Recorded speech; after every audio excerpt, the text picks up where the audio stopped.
And welcome in a cloudy, cool, and slightly rainy South Carolina. Um, Today's my last day of doing fall prep, and well, we're slowly ending up. Um, Last remaining tomato plant, I'm going to keep it in a bit longer. There's a couple of young boys on it, and with uh, with the cool weather now, with the cooler weather, I want to see if there are still possibilities for a couple of nice tomatoes. All right, what have I done? I've put down gypsum. I've put down lime. I showed you that in previous videos. Today I've put down a little bit of Epsom salt, and I've put down, I don't know if you can see the pallets, some triple 19. Now, some of you might say, triple 19, that's a chemical fertilizer. Yes, it is. Preferably, and what I would recommend is to use organic fertilizers, stuff like blood meal, bone meal, sulfate of potash to take care of your NPKs. They're slow release, they're better for your soil, they stimulate microbial activity, and I think they're far best. They're also expensive. So if you, like us, have to grow on a budget, you have to sometimes make compromises. So now in the fall, now that I only want to basically sustain the soil, reserves are still pretty okay, and I don't want to bulk up too much. I want to have enough so that I don't have to start from scratch in the spring. Enough in the soil, that is.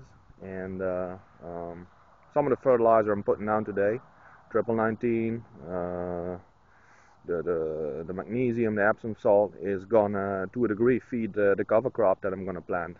A little bit later I'm gonna plant mustard, and the mustard hopefully will help a little bit with disease and weeds.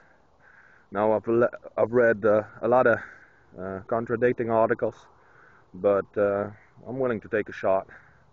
And then in the spring we're gonna fine-tune the soil, solarize to help with disease and weeds, and then well, next season we'll start. Now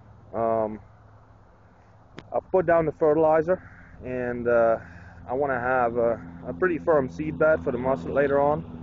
As you can tell, I've flattened the soil here, so I'm going to show you a piece of Redneck equipment.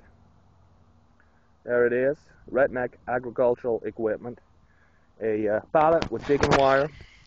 What it does, as you can tell here in the back, the chicken wire will grab some of the remaining weeds that, as you can tell, are still, some of them are still on top, but they're dying, they're dead. And the pallet will help flatten out the soil and make a decent seed bed.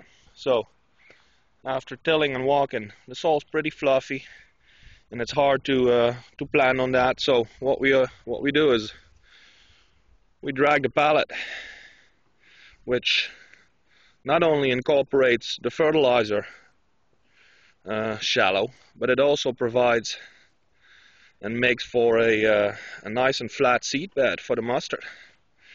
After the mustard is spread, the process is repeated. So the mustard seeds will be down 1 to 2 inches, and after that we'll give it a light watering, give them a good start, and then we wait for it to grow. And then in about 5 to 7 weeks from now, because it will grow pretty fast, especially in our mild temperatures, 5 to 6 weeks we'll cut it up and till it in, and then hopefully the chemicals that are released in the soil through the mustard are going to help with some of our issues. As you can tell, although very crude and primitive, it's effective, and well, cheaper than a tractor. So that's a redneck way of working your land. That's about it. That's all I got to show you. Once the mustard's up and we're about to till it in. We'll come back, give you guys an update, and well, all that lasts is for me to wish you, all the guys that still have to weigh, good luck. It's been a marvelous season, and I hope we'll see another couple spectacular pumpkins. And the rest of you, well, happy holidays, and take some rest this winter, and get ready for next season. So, from a cloudy and wet South Carolina, over and out.